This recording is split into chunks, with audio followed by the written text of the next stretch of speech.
ni vara hit till program 2 av Eurovision Stories, Melodifestivalklubbens eget program, nu under brinnande Eurovisionveckan.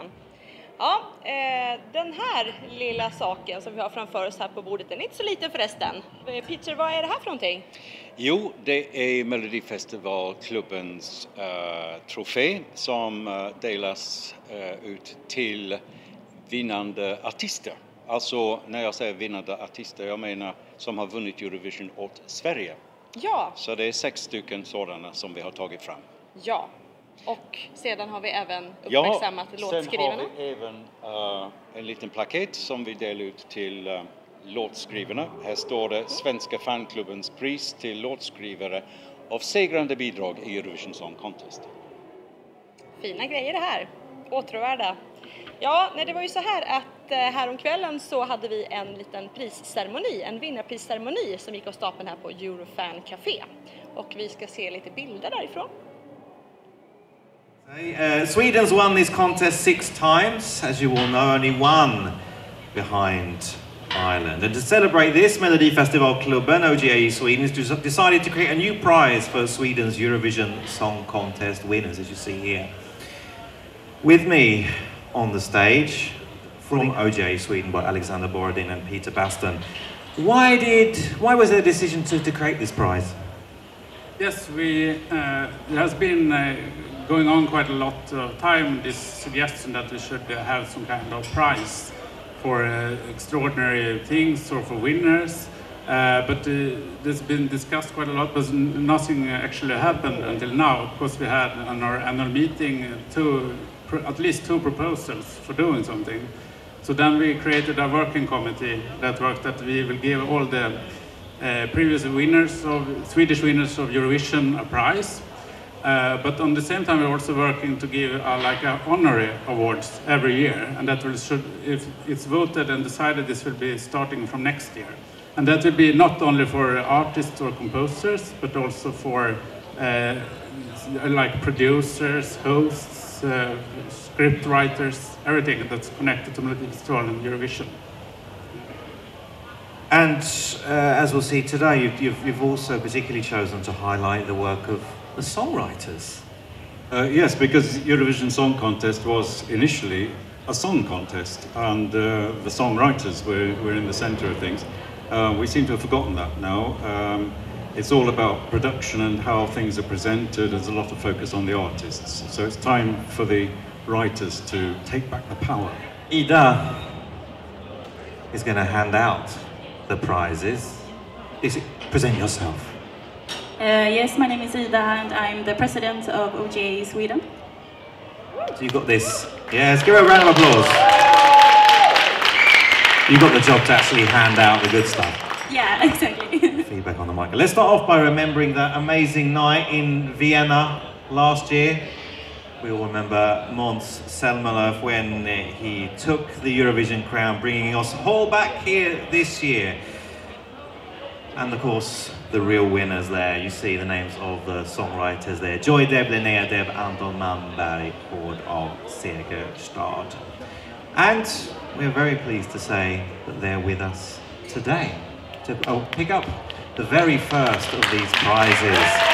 Welcome, Linnea, Joy and Anton.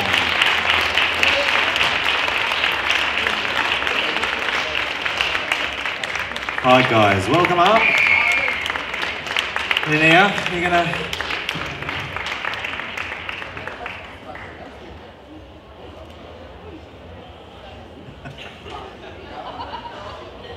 Well done. So, we saw you all, of course, in the green room during the voting in Vienna. What was that like? Horrible. I can't remember anything. I'm always in the green room. I'm somewhere else. I'm so nervous. I hate it, and I don't know why I'm doing this, but yeah, it's a love-hate relationship, I guess. Well, you looked happy. Yeah, of course I was. For a long time, Sweden didn't really do that well in the Eurovision Song Contest. Even one of the biggest singers Sweden ever had, Monica Zetterlund, she got nil point. Can you believe it? But that, of course, all changed in 1974 when 4 young Swedes wearing those interesting outfits you can see there pushed the contest forward by about 2 decades when they won with the song Waterloo. No, that's another Lou. We're hearing that Lou later on, but yes.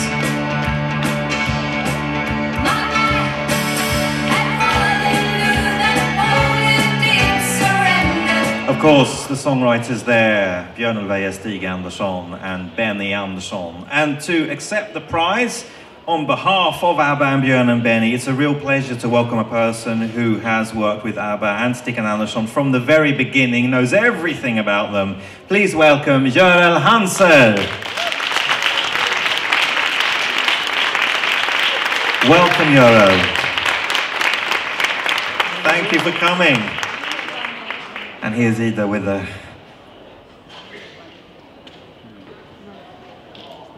Wow.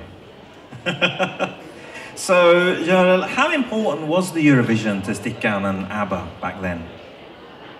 Of course it was important.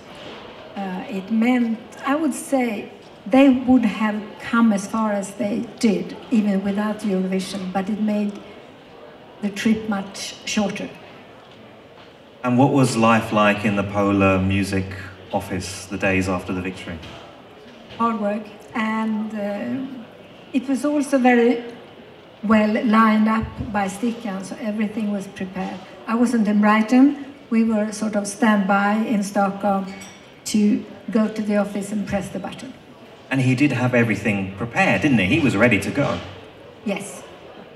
Well, Göran, pass on our best regards to all the 4 members of ABBA. I mean, we wouldn't be where we are today, I think, in the whole Swedish music industry if it wasn't for those wonderful artists. Thank you so much. Thank you, and a big thank you from the group, Björn, Benny, Agneta and Frida, and from Björn and Benny as composers. I know they're very happy and proud, and they're also happy still to be part of this grand history.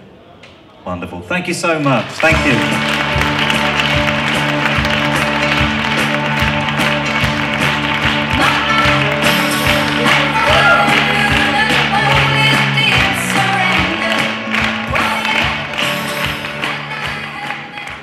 Wow, that was 1974. 10 years on, and Sweden won again. They were the first song on stage that year, and in a very close-fought contest, they took the victory for Sweden. 3 young brothers who went on to be huge teen idols here in Sweden during the 80s. And I think we all remember that dance. That was one of the first times, wasn't it? It was a proper choreographed song that won the Eurovision Song Contest. And the songwriters, of course, Britt Lindeborg and Torgny Söderberg.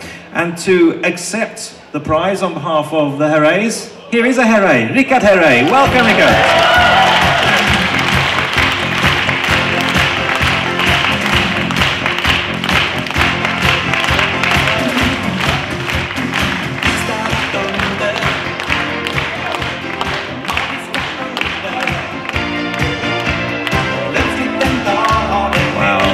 And you're wearing the right shade of shirt as well. Yeah, and it's actually just a coincidence. It was the only clean one I had at the office.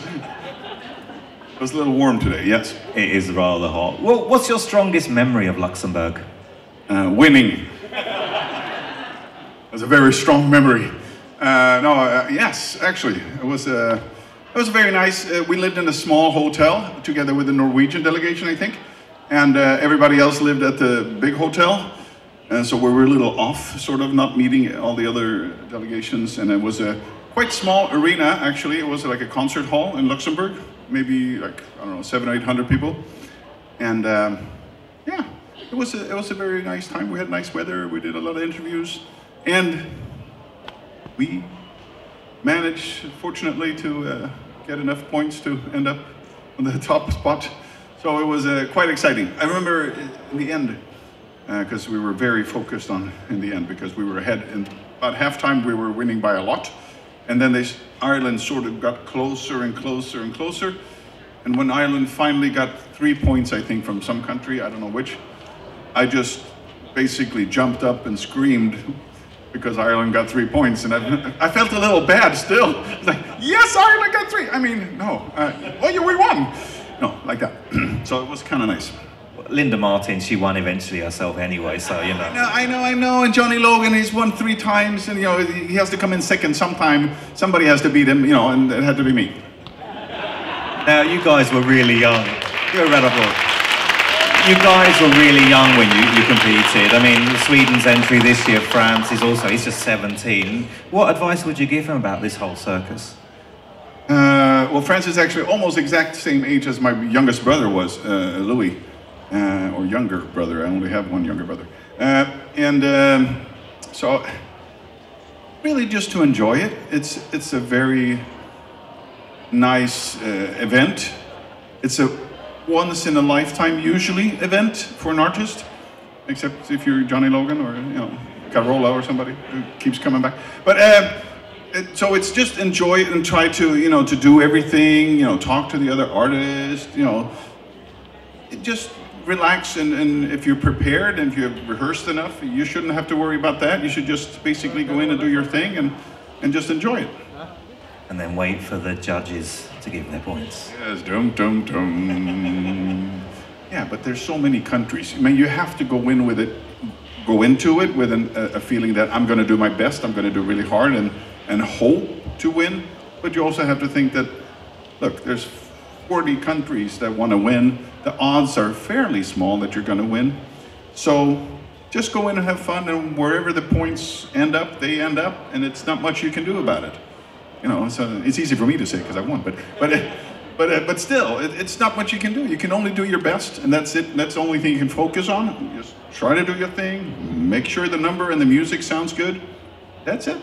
They can go home and be proud.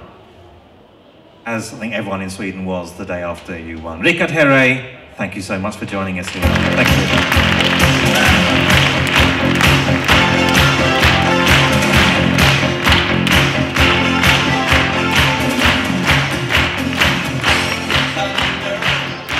So, I'm sure many of you remember 1991. I'm sure many of us also had, well, heart attacks that evening. It was one of the most exciting contests in the history of the contest, not only because the sound broke down in the hall when Carola was singing, because apparently the fan, her wind fan, it broke a fuse, apparently, and that's why the sound stopped.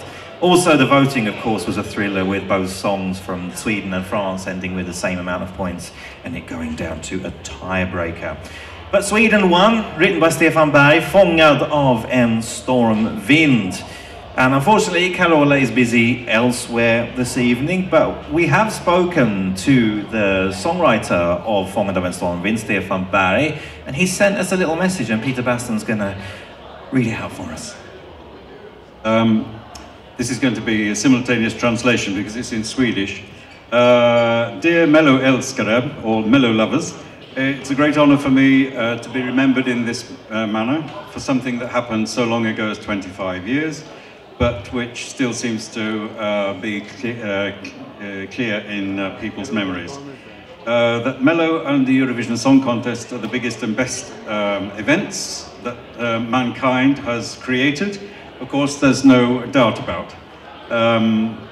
And to receive a prize for Fångad av en stormvind after all this time makes me proud and very happy. And then he apologizes for not being able to hear this evening, but would like to extend a thanks to all Eurovision fans and to congratulate all the colleagues in the business who have also been fortunate enough to win, even if in his case it was by the narrowest of margins.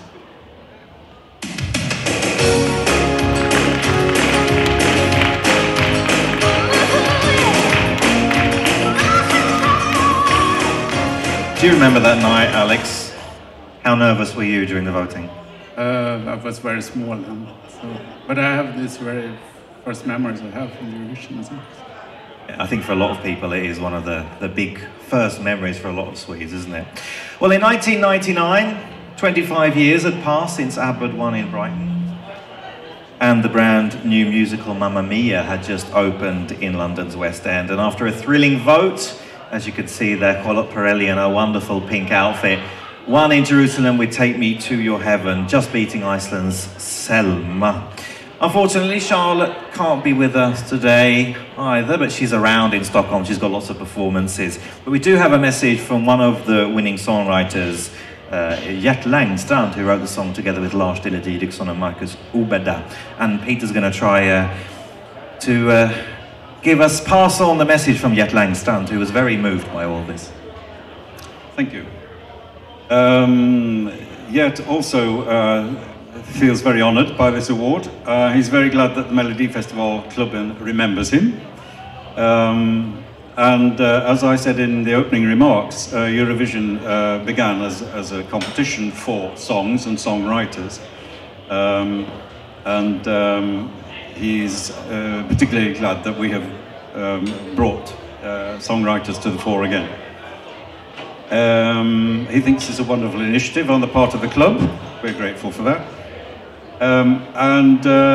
Yet hasn't given up hope of meeting members of the club. He would very much like to come to Gothenburg when you arrange a local meet.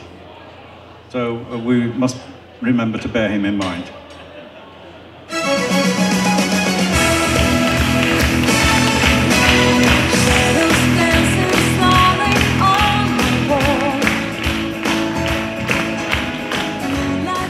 Yes, so Melodifestivalklubben, keep that in mind when planning the next club meeting. Gothenburg to meet Gert, I think that'd be wonderful.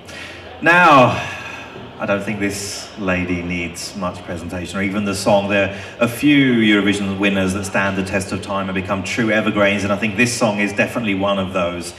In what was one of the most expensive Eurovisions of all time, and the furthest east the contest has ever travelled, Sweden won a landslide victory with this amazing song, Lorene's Euphoria.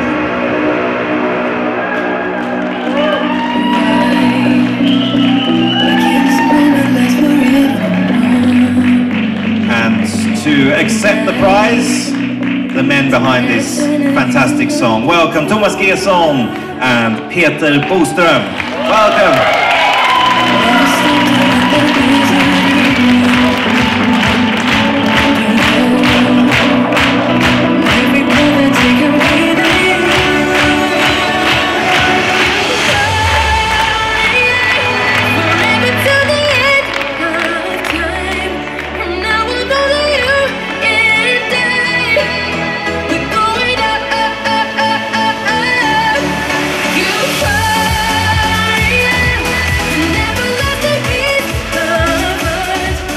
It's a song you never get tired of, isn't it? I mean, you can hear it so many times, you never get tired of that song. When did you know? Did you feel you had a Eurovision winner on your hands then? Yeah, it was the 18th of May 2011. It was sunny, like today actually.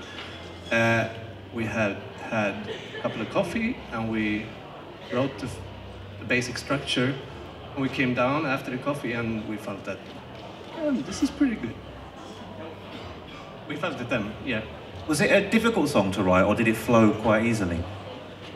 Well, it flowed from the beginning to the end.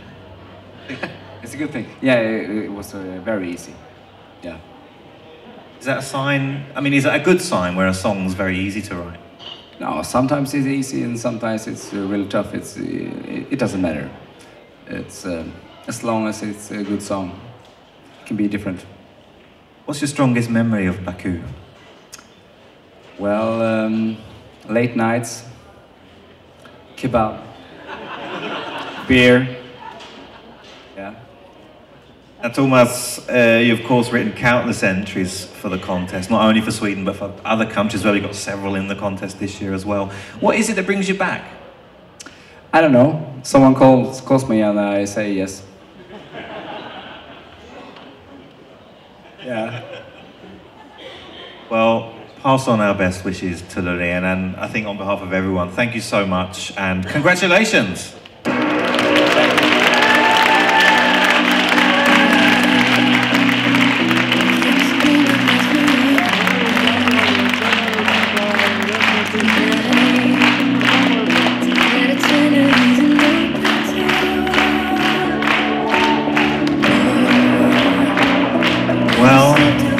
all 6 winners so far. Who knows when the 7th one will be, and also who will be awarded the first honorary prize, which is next year? We don't know that yet. The aim is that all the members in Melodifestivalklubben will be very much involved. We will have open nominations, and then we will have voting procedures and also a jury, a qualified jury that will decide that. That's the concept. Well, it's going to be interesting to see who wins it next time. Thank you so much, Alexander Borodin, Peter Baston, Ida Sandahl. And once again, congratulations to all the prize winners. Thank you so much, and happy Eurovision, everyone. The first semi-final dress rehearsal starts soon. Thank you. Mina vänner, så ska ni få stifta bekantskap med Sigge Doppler. Det är en man som har suttit med i den tyska juryn. Han är ett tyskt fan och har varit på över 20 Eurovision. Peter Baston har träffat honom. And now it's time to meet a veteran in the Eurovision world, a real fan, can we say, fan supreme from Germany. This is Sigge Doppler. Welcome, Sigge. Yeah, thank you very much. I'm very happy to be here and in the Globe and in Stockholm, which is great. It's not your first time here, is it? It is not my first time here. I was here in the show also in the year 2000.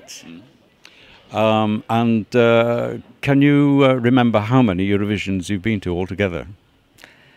You mean live, yeah? Yes. Right. 20 or even more. I don't know really exactly since the year 2000. I have been there every year, but I was also live on it in the year 1985. Was 85 your first one? No, my very first one was in Munich, 1983. Just after Nicole won for Germany. So what's the furthest that you've had to travel then to attend a Eurovision? The furthest, that was Baku. Yeah. But you haven't always been based in Germany, have you? I understand. What do you mean with based? Living in Germany. No, I have not always been living in Germany. I was for 6 years in Turkey from profession, and I was also in 6 years in Thailand. Yeah. Did you travel from another part of the world then to attend Eurovision? Yes, I have traveled also in the years when I was in Turkey, and I also came once from Thailand just to be in the Eurovision. I know that you have also had a special role. You've sat on the national jury or the international jury. Right. Could you tell us something about that? What years were that? Yeah, I was in the German jury first time in the year 1980. And I was again there in the year 1982. That was a very happy year for Germany because 82 Germany won with Nicole. And in 1980 we were second with Katja Epstein in this year. And Johnny Logan was the winner first time with What's Another Year. I would be interested to hear something about how the juries worked at that time. Yeah, the jury had 11 members in every country, and they were 6 men and 5 ladies, and in different ages, and all coming from different professions. And it was not allowed to work in the music business. You had to be interested in the music, but nothing to do professional-wise. So this was it, and we had to give them points from 1 to 5, the 11 jury members. And these points were added, and that, who had the highest vote or points altogether, that got 12 points from Germany, and the next 10, and so on. Yeah. I see. Was the jury usually in agreement, or did you have completely different tastes? Not really, because there were also people in different ages, and the younger people had a different taste, of course, but altogether, I remember, for instance, in the year 1980, when Johnny Logan sang What's Another Year, we were more or less from the youngest until the eldest, we were the same opinion, yeah. I wonder what criteria you used to judge the songs. Were you given instructions on what to look for or listen for? They said we have to take our own taste, yeah, and what you liked and what you have heard, that was your own taste, and you give the highest points on that. How do you think that compares with today's system? Has that system changed? Do you know anything about that? Yeah, of course the system has changed, because nowadays there are thousands of voters who are taking the phone, and others, and they are professionals coming from the music, which are the experts who giving their notes to them. Yeah, right. How did you get involved? How did you apply? Did you have to apply for the? Yeah, more or less. I was involved because I have been in a German show. It's called the Pyramide, and then I came together with people from the music industry, and I told them I'm so much interested in the Eurovision Song Contest, and I would very much like to be a judge one day. And then, of course, really a few days later, a telephone call came, and I was in. That was lucky for me. What's your happiest memory from all the 20-odd occasions in which you visited the Eurovision Song Contest?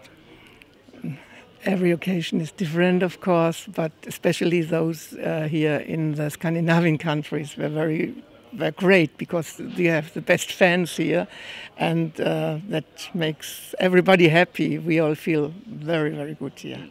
Is there anything you miss at all from the old days?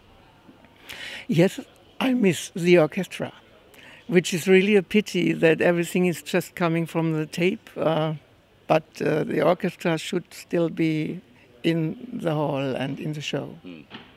And finally, who's your favourite this year? This year there are quite a lot of good songs, but my favorite is the only real French-speaking song. This is Austrian. Voting for your neighbours again? Yeah, voting for the neighbours, but because the neighbours, this time, they have, in my opinion, the best song. Do you think we'll be back in Vienna next year then? But I don't think that we will be back in Vienna. I think the Russians have a very big chance to win, because all the eastern countries are also voting, and therefore I guess next year we have to go to Russia. Thank you very much, Siggy. Delightful having you here. Thank you very much. It was a great pleasure to be with you. Thank you. Och idag har vi två eminenta schlagerlegendarer med oss ikväll. Först vill vi presentera Py Bäckman. Tack så hemskt mycket. Tackar, tackar. Och sen vill vi presentera Lasse Holm. Tack så mycket. Båda med riktiga bagage i schlagerregistret. Och så har vi vaktparaden på plats också. Vaktparaden. Ja, fantastiskt. Precis. De kommer att spela våra låtar snart, har vi hört. Ja. Nya arv. Festivalklubben kan ta åt sig äran att ha fört samman två legender denna vecka, nämligen Lasse Holm och Py Bäckman. Och de har duellerat mot varandra i schlagerkunskap. Så vi kan utlova ett programinslag längre fram i veckan. Vi har även försökt få dem att komma på tanken att skriva ihop någonting till nästa års Melodifestival. Vi får se om det blir någonting av det. Vi har i alla fall matchat ihop de här två nu, så att vad som helst kan hända, kan vi säga. Och vi ser fram emot att få se om vi får till ett samarbete mellan Py och Lasse. Ja, Liz. Balkanländerna brukar bidra med spännande låtar i Eurovision. Och spännande fester kan de hålla också. Årets upplaga av Balkanfest gick av stapeln på Cityns Casino. Vi får en rapport därifrån.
Hello, Sanja. It's so nice to see you again. Yes, hello yet again. Yeah, how are you? I'm amazing. I'm feeling amazing. Amazing is the word I've been using today a lot, so I'm wonderful.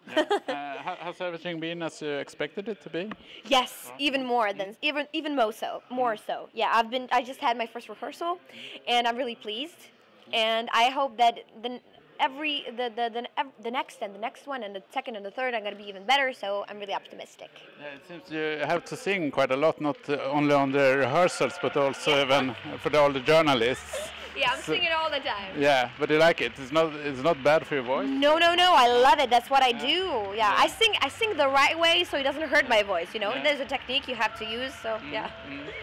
What more can I say about the stage performance? Yeah. Well, regarding the stage, I'm gonna have my my backing vocals and the ballet dancer. So it's it's gonna express the right emotion that we try to retrieve, to express, and it's really transparent. It speaks the message that the lyrics and the song is trying to portray. So I'm really pleased with the whole finished product. So, and it's good. I think maybe you saw our rehearsal. Yeah. If you did, yeah. It's gonna be different. Well, I'm not gonna be wearing this. I'm gonna be wearing something else, and surely the emotion has to be stronger. So we're gonna work on that definitely. Is it inspired by something? Well, surely he's inspired, not inspired. I don't know what you're meaning. No, the whole performance, the staging, it's inspired by the song. So definitely, I mean, the choreographer and the director, they had their idea. So it's a little bit maybe typical Serbian. I knew you were thinking about that. Yeah. Well, maybe the color of the red and the backing vocals behind me maybe associate with something that you already saw. But I think it has something different. But it's in the eyes of the beholder. Yeah. Okay. So what's your plan for Stockholm? How long have you been here now? Well, I've been here for 1 day. I came yesterday. Yeah, so 24 hours. You haven't done anything so far. Yes, I didn't do anything much, but definitely I'm gonna visit. I'm gonna see the city. I'm gonna visit all the places I'm supposed to, and just hang out, have fun, and do my best. Do you want to sing now again, or? Sure, why not? You want me? Yeah, I have to hold this. Okay. Every time I say goodbye, you try to hold me by your side. Gonna fight my way out of your hands, find the shelter from the pain. Every time you say your lies, I hide away and close my eyes. I will let you tear my world apart. Gonna find a shelter for my heart. I give you the shelter. Wow, that's impressive. Thank you. Really a strong voice there. Thank you so much. Okay, thank you. It was really nice to meet you, and I wish you a very good Eurovision experience. Later. Yes, we see you on the Balkan party next time. Yes, it's cool. Då har vi kommit till programmets slut, så vi vill tacka så mycket för att ni har tittat på oss, och ni är välkomna tillbaka och se vårt sista program i Eurovision Stories, och det kommer att ske på fredag. Så missa inte det. Vi kommer att lägga oss upp på klubbens YouTube-kanal och på klubbens blogg. Tack så länge och välkomna åter. Hej då. Hej då.